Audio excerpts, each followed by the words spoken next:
Sky walk है हमारा, जो कि 72 करोड़ की लागत से बन रहा था और अभी भी वो अधूरा है कहीं ना कहीं। देखिए, दो विषय भिन्न है। मेट्रो चलना एक अलग बात, स्काई वॉक एक अलग योजना है।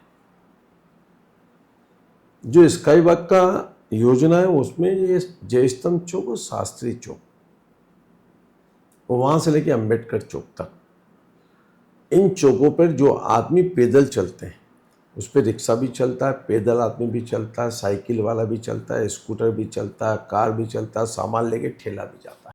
तो ट्रैफिक तो कहीं से बढ़ता ही नहीं था।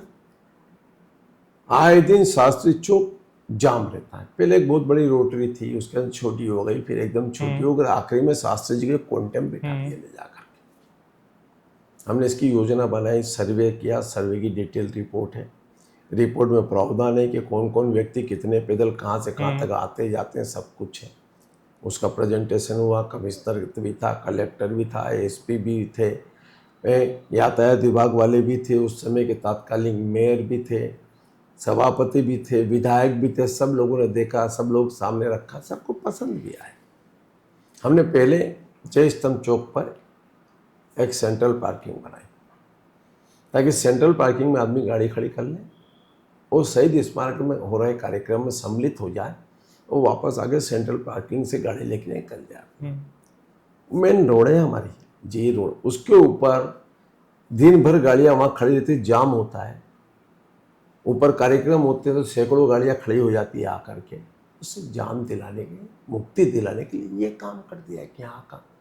इससे आगे बढ़े तो तहसील ऑफिस है, तहसील से कलेक्टर, कलेक्टर से न्यायालय, न्यायालय से डीके अस्पताल। अब कलेक्टर और तहसील के बीच के अंदर कितने ही हैं लोग जिनके काम चलते रहते, तहसील ऑफिस में आना जाना, वकील हो या हितग्राही हो या कोई प्रशासनिक काम हो, सब नीचे नीचे पैदल पैदल जाते थे।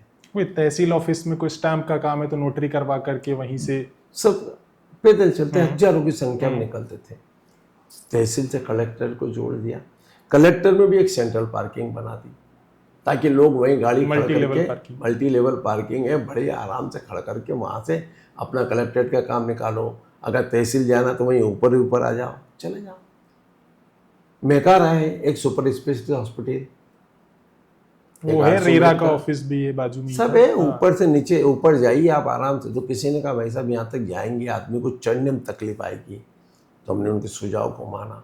सुझाव में ये किया कि हमने एस्केलेटर लगवा देंगे, ताकि एस्केलेटर में आदमी चढ़ना आसान है, चढ़ जाएगा साहब, कोई तकलीफ नहीं।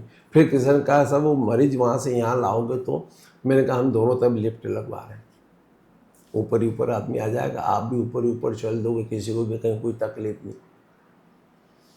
मूल उद्देश्य ये था कि शहर का जो जाम वाला हिस्सा था, जो पैदल चलने वाले यात्री हैं, उनको आसानी से गति मिल जाए। तो प्रोजेक्ट तो अच्छा था, लेकिन वो अभी तक कंप्लीट इसलिए नहीं हो पाया है कि जो वर्तमान इसकी पूर्व सरकार थी, उनके दिमाग में कोई चीज़ समझ में नहीं आई।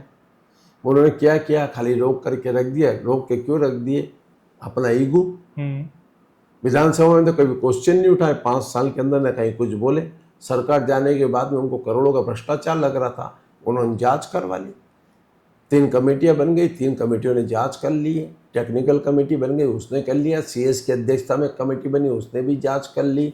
माननीय विधायक जनप्रतिनिधियों की कमेटी बनी, उसने भी जांच कर ली। ईओडब्ल्यू के अंदर केस भी दे दिया, उसमें भी जांच करके आगे क्लीन चिट हो गई कि कहीं किसी प्रकार का भ्रष्टाचार नहीं है।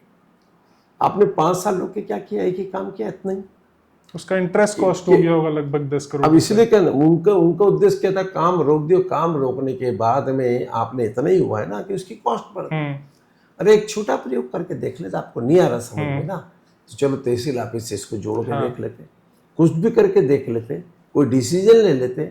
आपको तो नहीं जमा, मतलब राजा लोग थे, बात करेंगे छत्तीसगढ़ के हित की है। अरे भाई साहब, आपके अनुकूल नहीं है, कोई बात नहीं, इसको क्या कर सकते, 4 लोग बैठ के बात करते, तोड़ देंगे, ये वो कर देंगे। अरे एक अब लग रहा है ये कंप्लीट हो जाएगा, होगा 100%।